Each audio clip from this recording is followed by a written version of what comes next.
Tonight, on our hour-long edition of NewsVision, Vice President Kamala Harris visits the Rosenstiel School of Marine Atmospheric and Earth Sciences. Find out about what major plans she announced to fight climate change. I am proud to announce that our administration will invest $562 million to fund climate-resilient projects. And one South Florida teen is defying odds and gender. Our reporter Morgan Champy has the story. I live for this. I get out of bed at 6 a.m. on Saturdays for this. Plus, one lawyer is older than some of the laws that he has to deal with. We'll introduce you to one of the oldest working lawyers in the country. I've been doing that since 1950.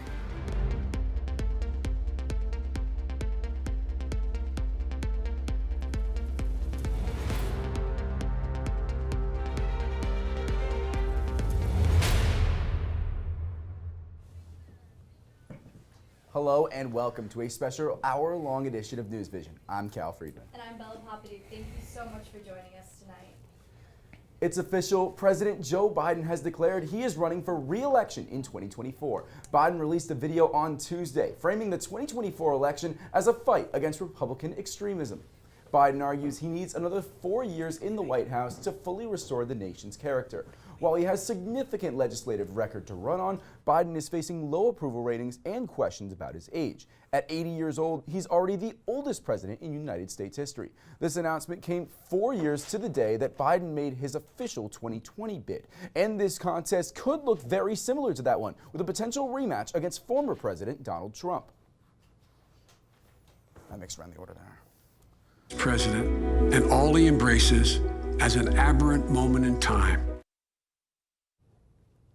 Advisors say the campaign launch will not prompt a sudden change to Biden's day-to-day schedule, but he will likely add more fundraising events this summer. Meanwhile, Vice President Kamala Harris touched down at Miami International Airport this past Friday to pay a visit to the University of Miami.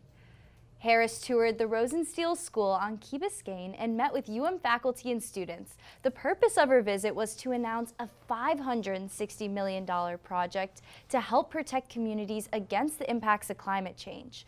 The order tells the executive branch agencies to use data and research to figure out how pollution is hurting people's health. Under this order, agencies would be required to tell communities if any toxic substances were released from a federal facility. I am proud to announce that our administration will invest $562 million to fund climate-resilient projects in 149 coastal cities, towns, and counties across America. The Vice President's trip came one day after President Biden announced the creation of the White House Office of Environmental Justice. Its goal is to ensure that the exposure to pollution does not get worse in communities or cause more damage to the environment. This weekend, one club with members all across the nation took over Shoma Hall here at the UM School of Communication for a special competition. The UM Debate Club hosted the National Miami Oceans Debate Tournament on Saturday and Sunday. Each team spent 2 months researching the topic. This year, they voted in favor or against the acceleration of open ocean agriculture. UM debated in favor. The final round saw North Carolina's Appalachian State take on California's Claremont College, with Claremont crowned debate champions. Although UM did not advance to the finals, our university's team captain Iman Sami won first speaker of the tournament. This style of debate is called civic debate, which is mainly an educational format where you have to do research beforehand. We've never hosted a tournament, so we decided we attend tournaments for this type all the time across the country, so time to put ourselves on the map. Just a couple weeks ago, the UM debate team placed third in the ACC championships, and last year they won first place. And another event is happening on campus as we speak. The school is hosting a celebration on campus to commemorate the men's and women's basketball's historic March Madness run.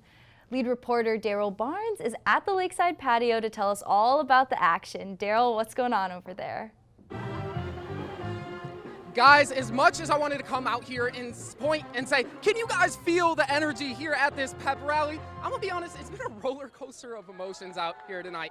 Coach L, Jordan Miller, President Frank, they all gave speeches earlier today that had people laughing, cheering, and also a bit sad. Jordan Miller said his final goodbye as a Miami Hurricane and the Canes fans. This is all, though, a celebration of that historic 2023 season for both the men's and women's squad. First Final Four for the men, first Elite Eight in program history for the women, and it's going to be interesting to see what's in store for the future of both these programs. Multiple players departing for the pros, new transfers coming in, but for now, the future doesn't matter. It's all about what happened this past year. Live from the Lakeside patio, back to you guys in the studio, Daryl Barnes, UMTV.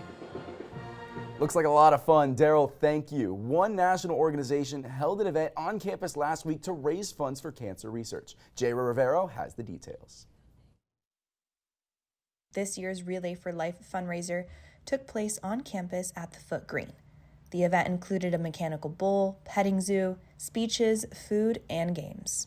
We're super excited that we have this collegiate relay, which is really completely put together by the University of Miami students. It takes a lot of time and a lot of effort. And although this year the weather wasn't in their favor, the students and staff did not let this get in the way of supporting this great cause.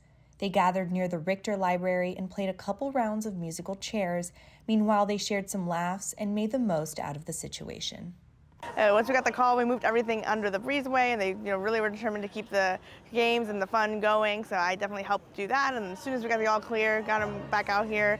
But it really speaks, the students have been fundraising all year to make this happen, so they weren't going to let a little rain stop them. Every year, students, staff, and past cancer patients come together to raise awareness and money through Relay for Life for the American Cancer Society. And our mission is to really ensure that people have all of the support that they need across the cancer continuum, and that's everything from education and information on prevention and screening and access to screening. The University of Miami has been involved with Relay for Life for the past 16 years. And each year, the organization only grows more by the year, helping numerous cancer patients nationwide who eventually come back and support the cause. This organization has been a great support to me through all my journey, because they provide information about the cancer, about all the treatments that I can receive, all the support that I can receive from UM. The University of Miami's Relay for Life raised a total of $23,808, beating their goal of $20,000. I love to come to collegiate relays, and I love coming to UM Relay because it is a lot of young people.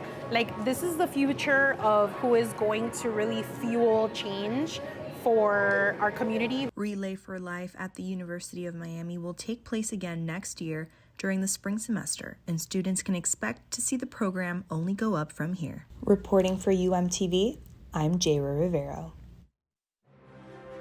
Coming up, we'll take you to the popular annual country festival that takes place in Fort Lauderdale. Stay with us.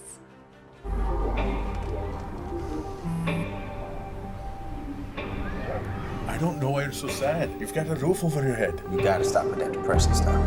That's what white people think. You alright? It just feels like it's coming from everywhere. Do you want to talk about it? You can talk to me if you're feeling sad. Whenever you need to talk, I'm here, okay?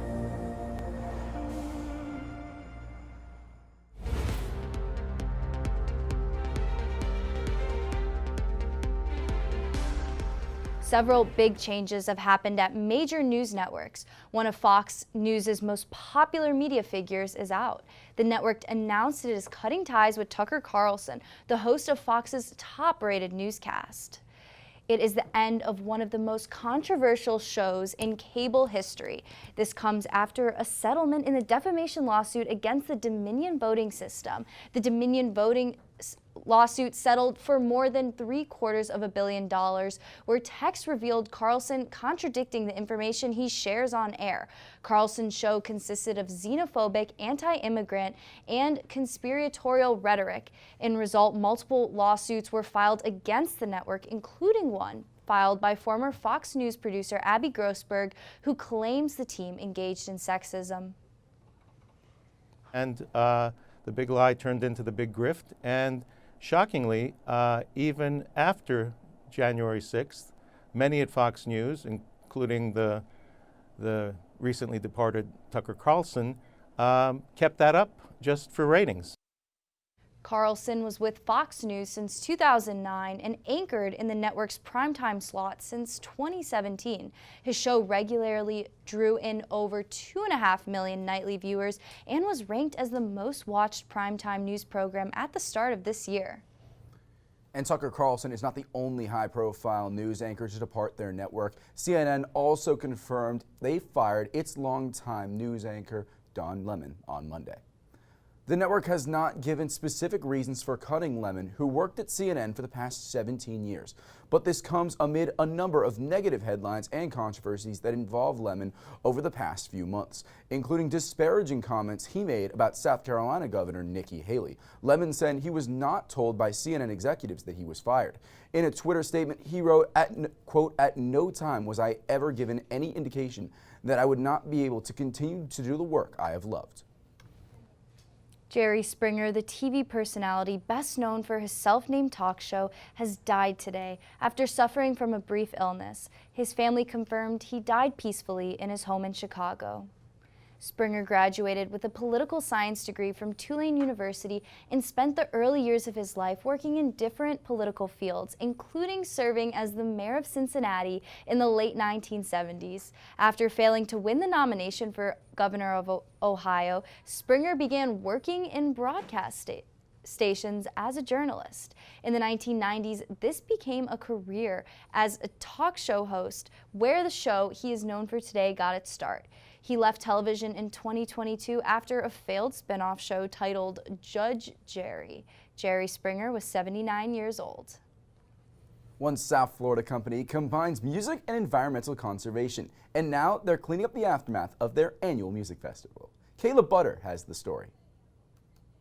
All over the world engage in environmental change, but Chris Stacy's efforts in conservation are much more unique than most. He combined his love for the outdoors with his love for music to create Rock the Ocean's Tortuga Music Festival. The annual weekend-long country music festival raises money for environmental conservation groups all across South Florida and the country. I'm a music guy, and I know how to throw a good party, but I'm no scientist, right? I'm not going to fix the world's ocean problems. But I can throw a party and create attention and awareness to it, and I can raise money to give to the people that are smarter than me, and they can help fix the problems. Throughout its 10 years, Rock the Ocean has donated over $4 million to over 100 environmental groups. And so my favorite thing is the day we get to write those people the checks and send them the checks and then hear the stories about how the money that we're donating back to their specific causes is having a direct impact on saving the world's oceans. Of these groups includes a shark conservation and tagging organization that was founded at the University of Miami. So I volunteered at Rock the Ocean's Conservation Village with the Shark Research and Conservation Program, and it was really amazing because all of the funding that Rock the Ocean gave the SRC program in previous years allowed us to go on more trips and to fund more graduate research programs, which allows us to promote more conservation and help conduct further research on to save the sharks. And while Tortuga is one of Fort Lauderdale's biggest events of the year, ROC does much more for the city's beach than just a weekend-long concert. Here at Fort Lauderdale Beach, volunteers from all over are helping picking up trash right on this beach to make them a little bit cleaner than they were when they found them. It's Earth Week, it's Volunteer Appreciation Week, so kind of throwing all those things together and just being able to stay down here, interact with our fans, our Conservation Village partners, and just seeing how clean we have been able to leave the beach during tear down, and just kind of making sure that there is no trace from our event that we've hosted. The cleanup aims to collect microplastics and other trash hidden from the naked eye using all reusable trash bags, hand grabbers, and sifters. The volunteers across the beach came from all over South Florida, some even from other states. It's just so humbling that people care about the actual message behind the Tortuga Music Festival and the idea that we're going to do something good as a community and help save the world's oceans. It just literally kind of brings a tear to my eye every time I think about it, that these people just show up and donate their time and energy and resources to help us. It's very humbling. After 10 years, Rock the Ocean's Tortuga Music Festival has become more popular and effective at creating change than ever before. And as Chris Stacy puts it, the annual event is only just beginning. Kayla Butter, UMTV. Tennis ball-sized hail pelted parts of Florida and Texas on Wednesday. Take a look at these videos. Palm Bay in Orlando experienced hailstones big enough to damage cars. The storms have brought the biggest threat of flash flooding along the Gulf Coast from the Florida Panhandle west to Louisiana. And over to Texas, severe storms threatened more than 40 million residents. In addition to hail, severe thunderstorms brought the threat of damaging winds, flash flooding, and isolated tornadoes. Well, I wonder what's in store for us weather-wise here in Miami. Fortunately, I know someone who we can trust. Let's check in with our meteorologist, Quinn Davidson at the Weather Center. Quinn, do we have the hail coming up in Miami? The good news is we do not have any hail in Cal. Thank you for trusting me with your forecast. Taking a look at temperatures in Miami right now, we are sitting at 84 degrees. It was quite the hot, steamy spring day across South Florida with temperatures in the upper 80s. Very humid as well, so definitely very sticky outside. But looking at that hail we were experiencing yesterday across the state of Florida and Texas, some diameters of that hail reached 3 to 4 inches, even grapefruit-sized hail in Texas. Look at this. Imagine a grapefruit falling from the sky. Count me out. That is not what I want to be doing. And there's very severe storms, and these are very rare, these diameter-sized hail. So very special situation. Just look how many hail reports were reported across the state of Florida, pushing into the Carolinas, Georgia, all across the southern U.S. A very significant and very impactful severe weather outbreak. But looking at our current radar, the storms are not over yet. You can still see those storms lining up and pushing into the Panhandle and Big Bend area of Florida. There is still a severe thunderstorm watch for all the areas north in Florida. But looking at us here in Miami, there are a few coastal showers trying to make its way up the coast, but that does not seem like it's going to be impacting us here in Coral Gables. Definitely something that's great after considering what's been going on yesterday. Looking at our future radar, we have a cold front that is going to be making its passage through South Florida by Sunday. So we do have a chance of some spotty showers on Friday and Saturday as that front begins to move through. But by Sunday, this is when we're going to be experiencing our real soaker. So definitely have an umbrella handy for that. Once we get past this rainy and stormy weekend, we are looking at a beautiful work week ahead with temperatures in the mid-80s and much drier. That humidity will drop. A very beautiful week ahead after we get past this weekend. Well, thank you very much, Quinn. Coming up on NewsVision, after a historic run this season, Canes men's basketball will look different going into 2023. And we'll take a closer look into Game 5 last night between the Miami Heat and the Milwaukee Bucks. All that and more in just 1 minute. Don't go anywhere. Owen, let's talk for a second. Hi, Ellen. Come on in. When you came into my life, it was a whirlwind. I just can't do it.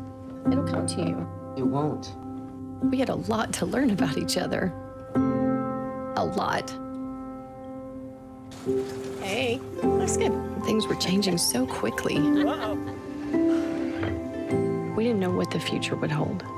Any of us. I just wish you felt more at home now. But we knew you would always be a part of it. Adopting you was the best decision in our life. And I am so proud to call you my son.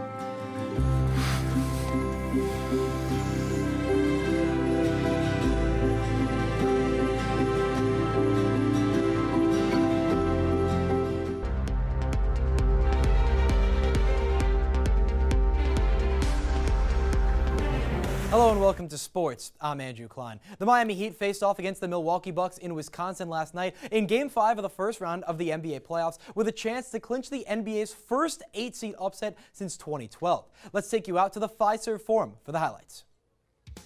Pick things up late in the fourth quarter. Tie game. Antetokounmpo goes to the rim. Layup is good. And the foul. Giannis with that hurt back was fantastic last night for Milwaukee, 38-20. Miami still a chance. Gabe Vincent for 3. It's a 1-point game. The Heat are alive. Next Miami possession. Jimmy buckets. Gets the layup to go. Look at this one more time. Butler falling away, catches, puts it up in one motion. Incredible shot there from Jimmy to send this to overtime and in overtime. Butler working on Drew Holiday. The fader. Got it again. Jimmy 42-8 in a game right after he had 56. Miami by 3. Now up by 4. Chris Middleton for 3. That one no good. Giannis the rebound. He cleans it up. It's a 2-point game. Milwaukee still alive. Their final possession. Chris Middleton crossover. He throws it out. Grayson Allen. Can the Bucks get a shot off? No, they can't. The Miami Heat are moving on. They'll face the New York Knicks in the second round. And now over to Miami Hurricane sports. Kane center Norchad Omier declared for the NBA draft after just 1 year in Coral Gables. In a statement released on Monday, Omier wrote, "I am entering my name into consideration for the 2023 NBA draft while maintaining my college eligibility at Miami. No matter what comes next, I will forever be a Hurricane."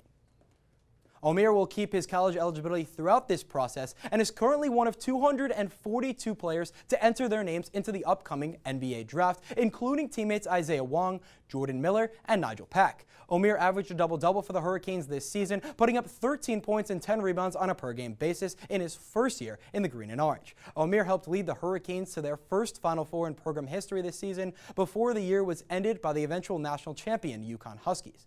Omier has until May 31st to withdraw his name from the draft and return to Miami. Well, finally, racing has traditionally been a male-dominated sport, but as Morgan Champy shows us, one teenager from South Florida is trying to change that. Erica Wagner hasn't always gone this fast. Erika was afraid of everything, basically. But now she lives for the thrill. I love it. It's my favorite. I live for this. I get out of bed at 6 a.m. on Saturdays for this. Wagner is a 19-year-old go-kart racer from South Florida who races on the AMR karting circuit. Wagner only started racing when she turned 17 after getting into NASCAR and Formula One the year before. Eventually, she had saved up to buy her very first go-kart and has not looked back since. She'll tell you, fear is learned. You just got to figure out a way to get over it. So it's great to see the progression, and it's great to see how she's grown to overcome those, fears. So we're really proud of her. Although Wagner's parents have always been supportive of her, it hasn't been easy being a girl in the racing world. I have gotten comments that are like, oh, she's not going to do well, she's a girl, or, it doesn't matter if she crashed, it doesn't matter if you crash into her, she's just a girl, or she can't do it. When I get those comments, I'm like, okay, I'm going to beat that guy on track, because I like to settle it on track. It says that, if I can do it, you can do it, and nothing's stopping me, and nothing should stop you either. If you really want it, you should follow it, and that's what I think that people should be taking from her. For UMTV, I'm Morgan Champy. It's time to take a quick break, but when NewsVision returns, we'll tell you about one man who is seriously dedicated to his career. Don't go anywhere. We'll be right back.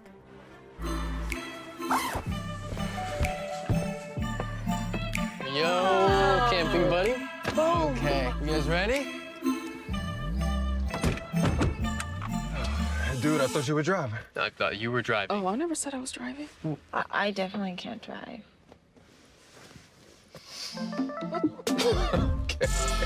If you're high, just don't drive. It's illegal everywhere. If you feel different, you drive different.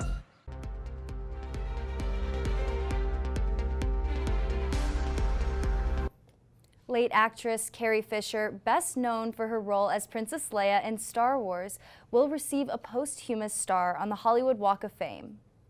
On May 4th, also known as Star Wars Day, Fisher's daughter, Billie Lourd, will accept the star on behalf of her mother. The Emmy-nominated and Grammy-winning actress died in 2016 at the age of 60.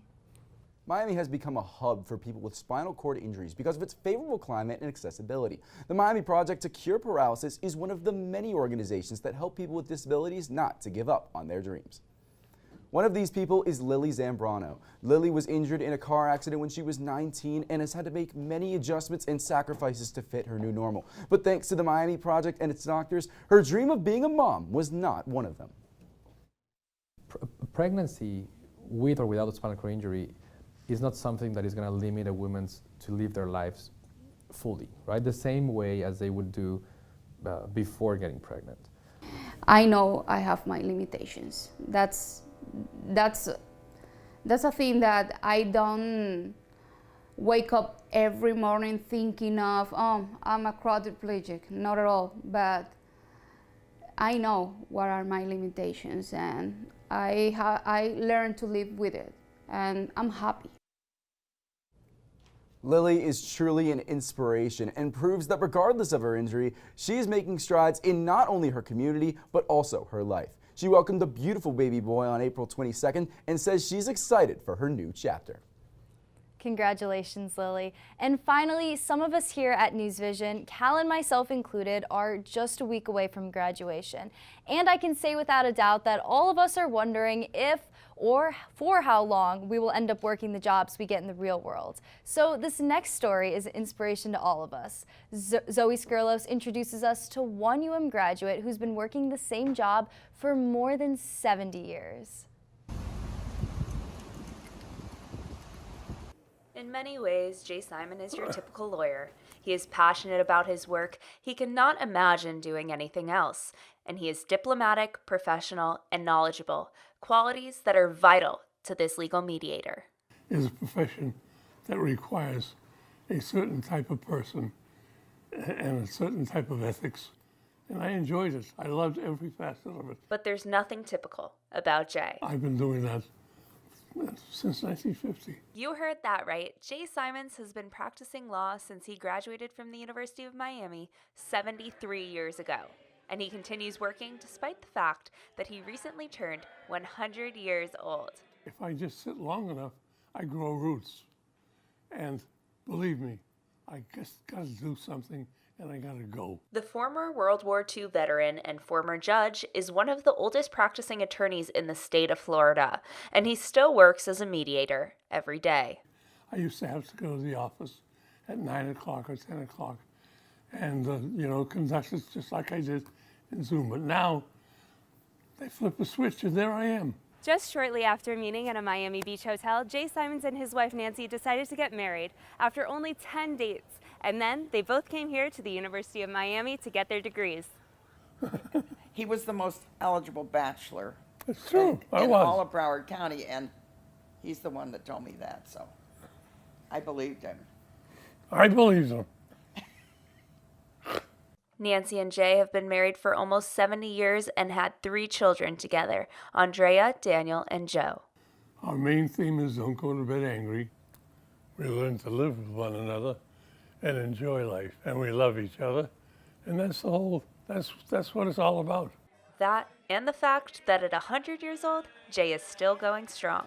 I enjoy being capable, especially when I realize how many have gone in front of me and no longer exist, and how many now are existing and are not capable. I feel blessed. Though he is at least a quarter-century past retirement age, Jay Simons has no plans of retiring, and even though he's 100, clients still want him to be their lawyer. And that's because Jay has a very special trait. Why do I think people want me to be their lawyer? Because I'm lovable. I try. For UMTV, I'm Zoe Skurlos. Among other things. Working the job you love for 70 years and happily married, I think he's living the dream. It's amazing, right? Yeah, Bella. This is the last time at the desk for NewsVision. I gotta say, it's been a semester that I won't forget for a long time. But Fia, don't go anywhere just yet because we have another half-hour NewsVision in just a couple minutes. And Fia, one of my most vivid memories from NewsVision is when you bought me a cake pop for my first live shot. That's right, Bella. I do remember that memory. I still can't believe that my first live shot on NewsVision was in August of 2019. I've learned so much from you, and I definitely look up to your legacy here, but here's to one last ride. Well, I can't wait to watch you grow, Melanie, but don't go anywhere, guys, because NewsVision will be right back.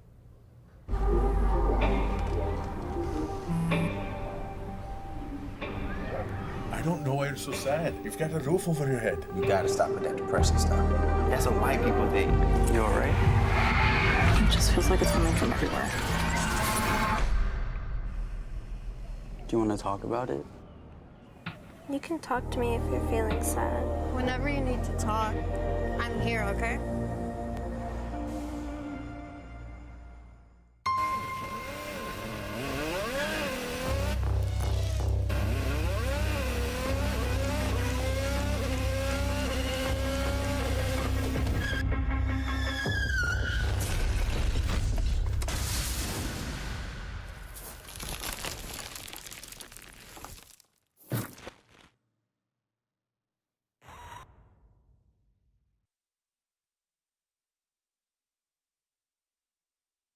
Every day, thousands of kids start vaping. And I can't let this happen to my kid. Of course, it's awkward to talk to your kids about the dangers of vaping. Hey, bestie, how sketch is vaping? It's hard to get their attention. Ready? Go. Yes, look at that. You didn't even turn yours over. So if you want to talk to your kids about the dangers of vaping, you have to get it trending. Right, backpack kid? Let's do it. First, invite your kid to do the vape talk. Let's try this. All right. Why is he here? Yeah, I gotta get it trending, honey. Come on.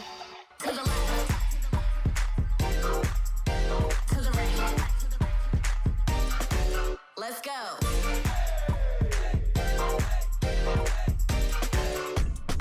Oh, honey, can we talk? Yeah, what's up? I see a lot of your friends vaping. Visit talkaboutvaping.org for tips on when and how to have the vape talk. Owen, let's talk for a second. Hi, Ellen. Come on in. When you came into my life, it was a whirlwind. I just can't do it. It'll come to you. It won't. We had a lot to learn about each other. A lot. Hey, looks good. Things were changing so quickly. Uh-oh. We didn't know what the future would hold. Any of us. I just wish you felt more at home now. But we knew you would always be a part of it. Adopting you was the best decision in our life. And I am so proud to call you my son.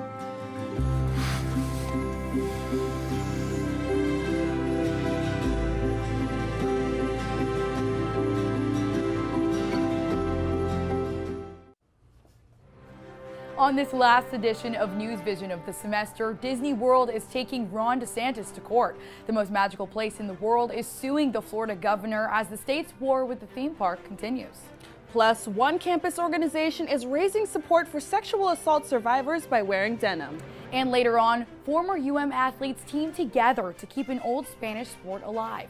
All this and more as NewsVision continues.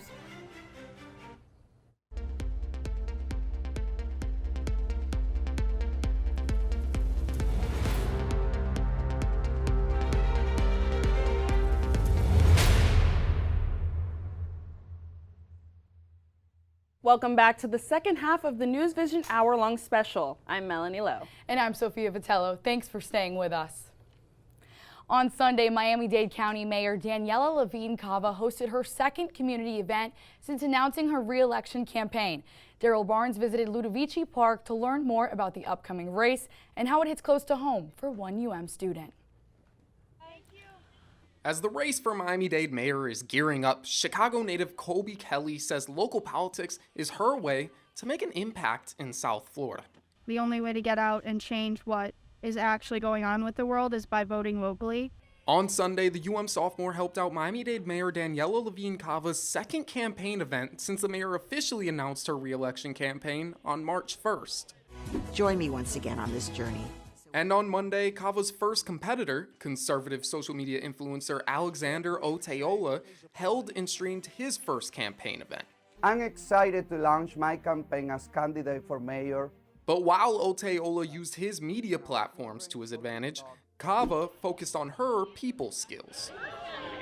So I actually didn't even get to speak with Mayor Cava, and that's because when she tried sneaking across this stage to speak with media, she stopped and took a photo with every single person who asked.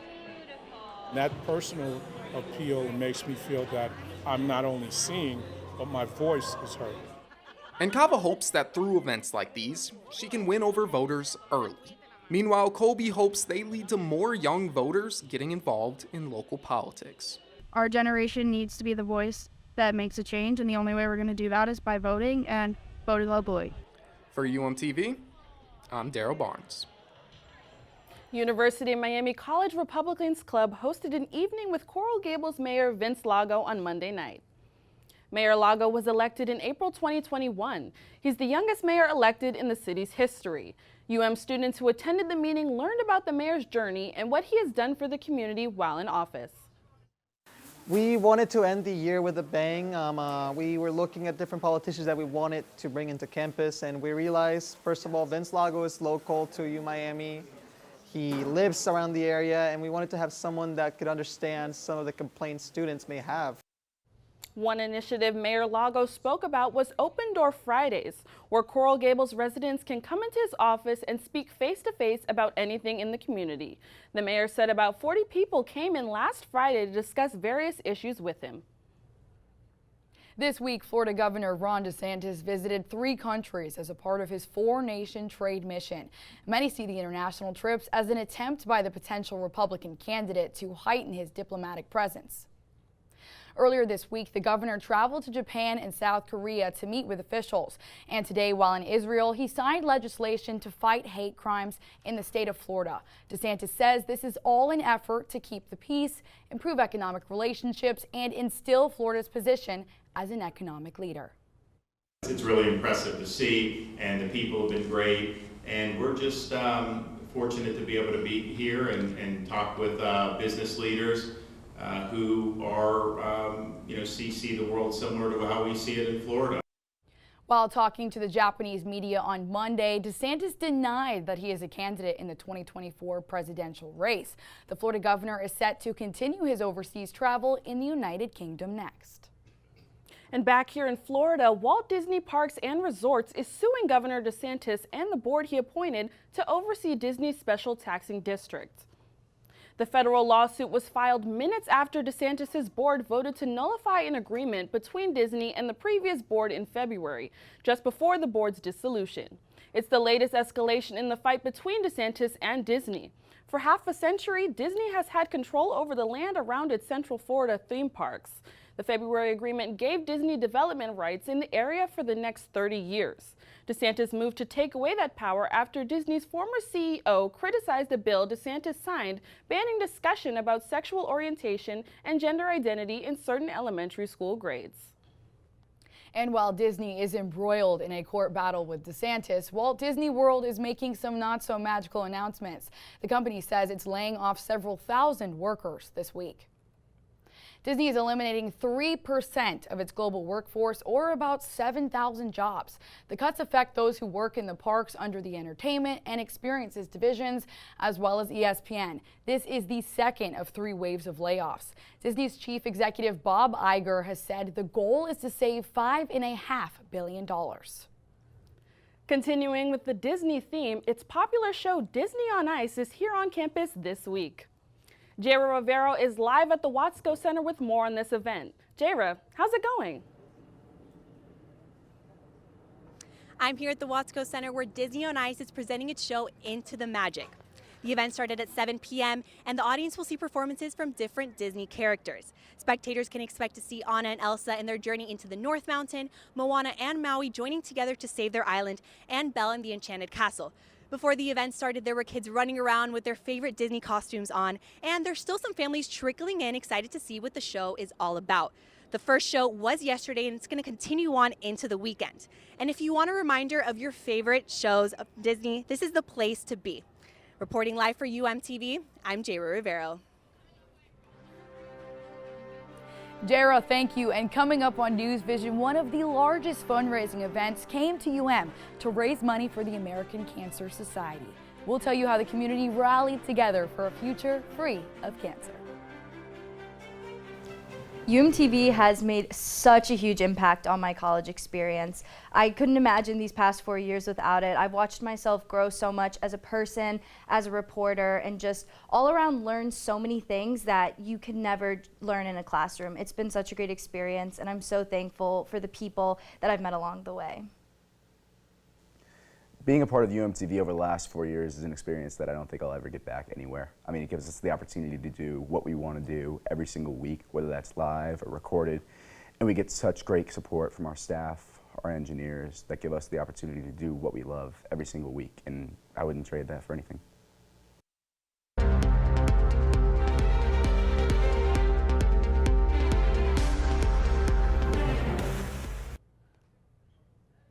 Art lovers gathered recently at one special exhibit not far from campus.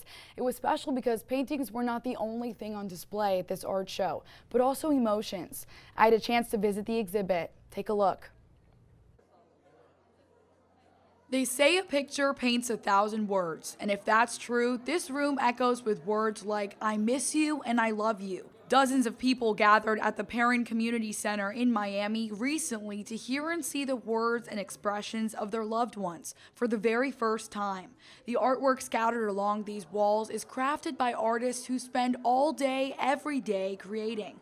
One of these artists is Nicholas Sosa, and his 24-year-old son, Jonathan, has not seen his dad in 10 years. I talk to him on and off. I will talk to him like a whole month of every 2 days, and then I'll go a month without talking to him. For Jonathan, seeing his father's artwork is special because he has 120 months left until he can see his dad again. I'll be 34. If I was to talk to him now, I'd just say that, you know, keep going. Keep going. I wish this was something you found earlier. Jonathan's dad is incarcerated in the Everglades Correctional Institution, along with more than 2,300 other prisoners. Inmates can apply for transfer into this one-of-a-kind facility if they are nonviolent for 2 years. Here, they are allowed and encouraged to create art. The program was started in 2017 as a small class. We now have one of our dormitory wings is actually dedicated just to the inmates that are in that program. 64 inmates take classes in art theory and are taught by volunteers. Well, this is a beautiful, looks like a sunset, ocean sunset that my nephew Derek drew. Derek has been behind bars for 13 years. His family came to show their support. He is very talented, and we are so proud of him. But it could be a beautiful future for him. And State Attorney Catherine Fernandez-Rundle would agree with Derek's aunt. The Art Expression program gives the prisoners an opportunity for the future. We as a society have to be prepared to give those folks that are coming out of these facilities some sort of a safety net of services, a platform, so they can survive. Because if they don't survive, they're going to go back to doing what they knew best. Although the inmates' fates are unknown, one thing is for sure. They find purpose through their paintings. For UMTV, I'm Sophia Vitello. It was truly a beautiful event to attend. Hearing the hearts of these families moved the entire room. And for most, these paintings provided a bit of closure. They have faith now that better things are to come. April is Sexual Assault Awareness Month, and UM students participated in one special event to advocate against victim-blaming behaviors. Kayla Singer reports. The Title IX office and It's On Us hosted the event yesterday alongside You Thrift. The student-run thrifting organization donated jeans for students to write inspiring messages to survivors of sexual assault. Sexual assault and sexual violence in general are issues that are swept under the rug constantly, and Denim Day is one of very few chances that we have to sort of have an activity that really brings this to the forefront. The chapter participates in events to educate students on how to report a sexual assault and how to intervene when others may be in a high-risk situation. Dean McDowell, Title IX investigator and assistant dean in the Dean of Students office, is the advisor of It's On Us. I am the initial contact whenever we receive a complaint of sexual misconduct involving students. So it's my job to investigate these reports of sexual misconduct.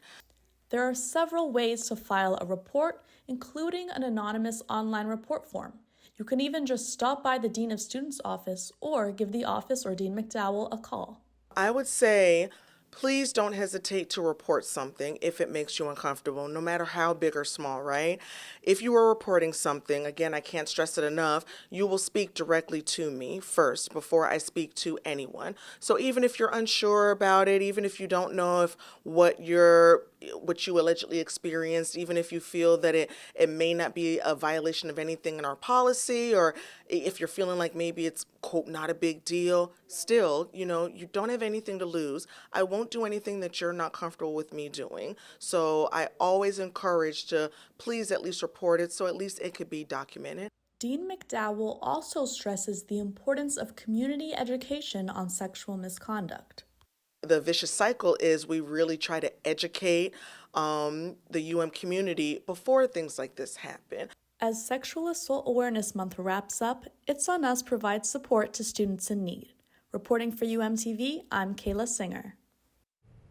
Well, Melanie, the weather has been going crazy. There was hail in Orlando. I heard about that. That's crazy for Florida. I know. Hail and in Texas. Seriously, so bad. Well, meteorologist Charlotte Carl is at the Weather Center with an update. Charlotte, how hot is it going to be?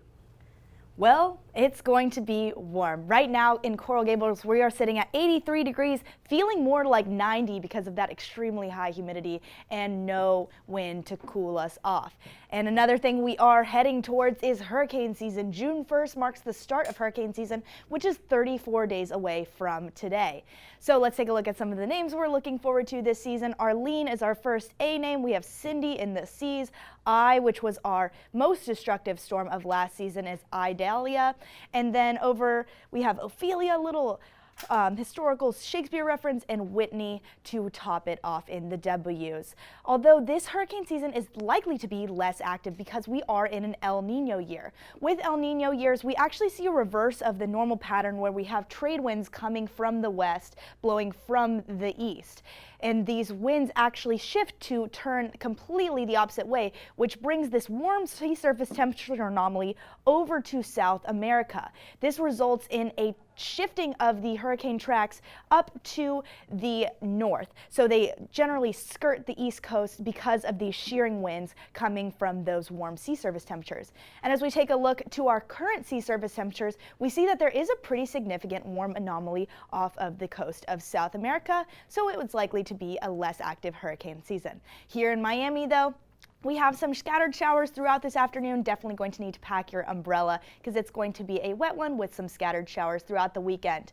And towards the middle of next work week, it is going to heat back up. We're looking at upper 80s for our highs, 60s for our lows, much drier weather. Less rain for sure, though. Fia? Charlotte, thanks so much. Campus Medical Fraternity Phi Delta Epsilon hosted an anatomy fashion show with special guest host Dr. Miami. Darrell Query went to check it out. On April 23rd, the Phi Delta Epsilon fraternity held its annual anatomy fashion showcase in the Shalala Ballrooms to raise funds for Nicholas Children's Hospital for youth impacted by life-altering illnesses. The showcase aimed to raise awareness amongst the Miami community as well as showcase their biological expertise. So the vision for my model is the respiratory system. We're basically doing the anatomy and we're just trying to show it in an artistic and creative way. The models for the night were painted as different anatomical systems to compete for the title of Anatomy's Next Top Model, using an onstage presence to boost donations from within the audience and impress a judges panel of UM professors. The host, famed social media presence, and known plastic surgeon Dr. Miami was a key turner for the night, having a free meet and greet before leading the showcase at 8 p.m. All the proceeds tonight go to the Children's Miracle Network Foundation, which raises funds and awareness for 170 member hospitals that provide 32 million treatments each year to kids across the nation. Ending off with student performances, food, and high-stakes competition, the Phi Delta chair reflected on a night they believe gave the kids justice. This has been a huge part of my college experience, and it's done a lot to kind of reinvigorate a passion to be a physician for me through this philanthropy work and fundraising and kind of reconnecting with Children's Miracle Network and Nicholas Children's Hospital. So tonight was a really full circle moment and all-encompassing for me, and it was a lot. It was great. Reporting for NewsVision, I'm Del Curry. Still ahead tonight on NewsVision, Miami Baseball wrapped up a 4-game homestand last night at Mark-Light Field. We'll bring you the highlights and more after the break.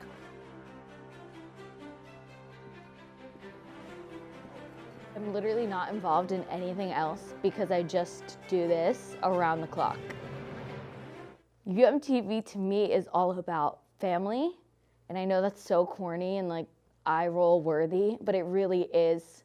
Like, these are the people I'm around daily, and they've become an absolute treasure. And I see them not only as like great friends, but they really are my family. Hi, I'm Sophia Vitello, and my UMTV experience was honestly amazing. when I step into the studio, I know exactly who I am, and that's so precious to me, and I wouldn't have traded that for the world. But I just want to say to you, UMTV, I love you so much, and there will never be anyone ever like you.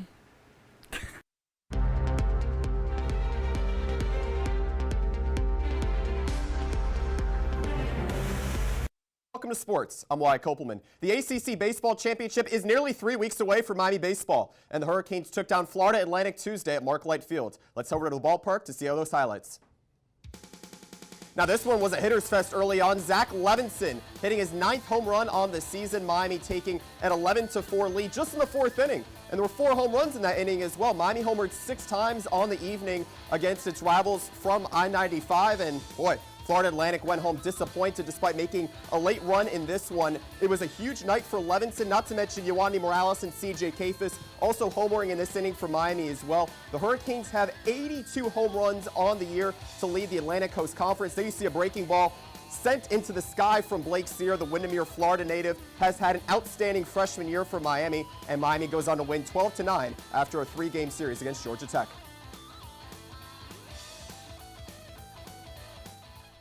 You know, we got a big lead early. I would like to have seen us score some more runs. We didn't score after the 4th inning, and that's kind of haunted us a few times this year. We kind of sat on the lead and let the team come back on us, and that kind of happened tonight, but we were able to finish them off. I thought.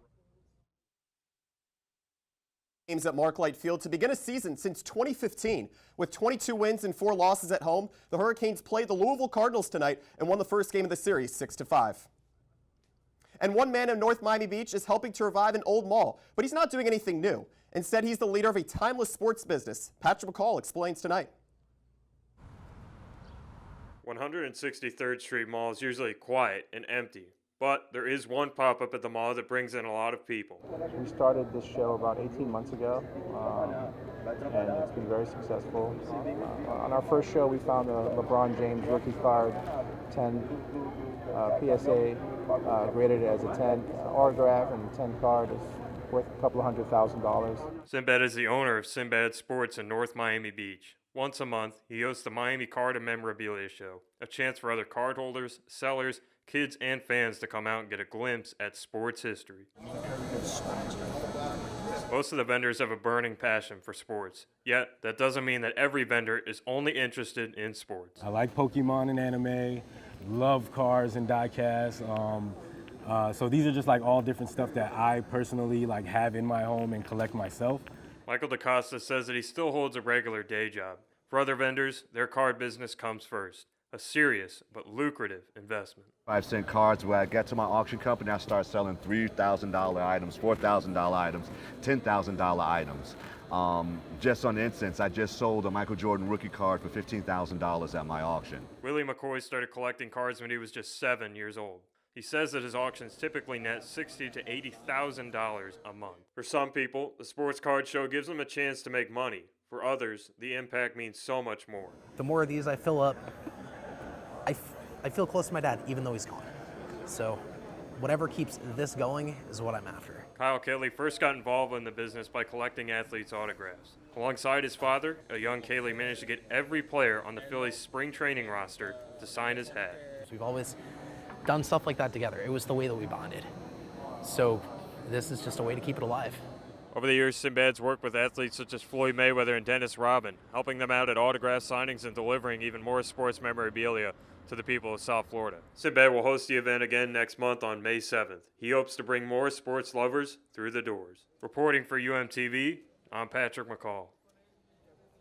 Patrick, thank you. And get your controllers ready, folks. South Florida now has an esports that people can hang out at, somewhere where Ryan Gleischer takes us tonight.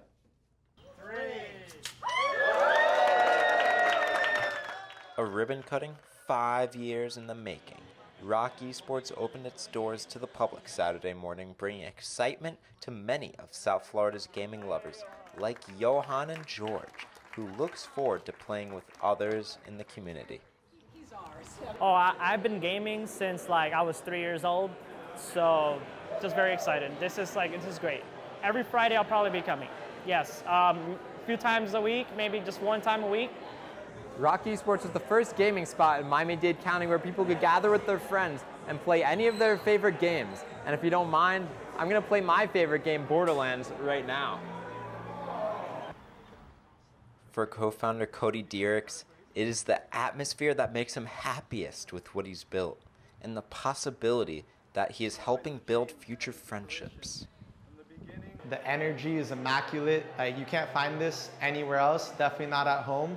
And you can't meet people in your local community that will eventually probably be really good, if not some of your best friends down the line. And now, Cody gets to see his hard work pay off. And all the hard work, the blood, sweat, and tears, it finally paid off bringing everyone here. And you know, this is just the beginning. We have a lot of work to do. What we like to say is we finally made it to the starting line. For UMTV, I'm Ryan Glacier. Tonight, UMTV's late night comedy show is hosting its final episode of the semester in Studio C. Doors open at 8:15 and the show starts at 8:30 p.m. And NewsVision will be right back.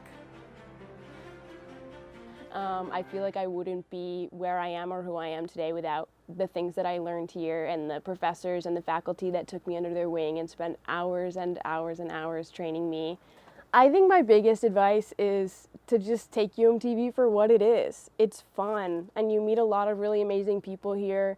You make a lot of really great friends, and you learn a lot. So take in everything that you can get and give it your all, and it will give that right back to you. I really think that my college experience changed a lot when I joined UMTV, and it changed for the better.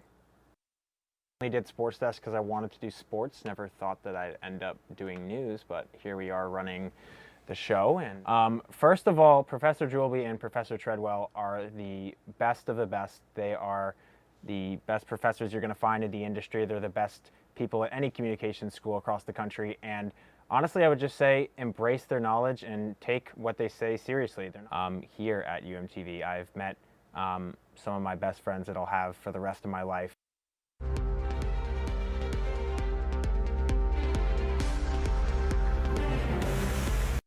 Miami's Magic City Casino is known for its games and outdoor concerts, but the casino is also a symbol of hope for one Spanish sport and its fight to stay alive.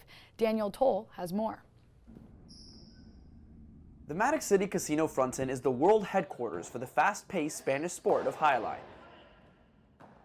31 players compete professionally at the Fronton, but there was once a time when the casino scrambled to find just one player.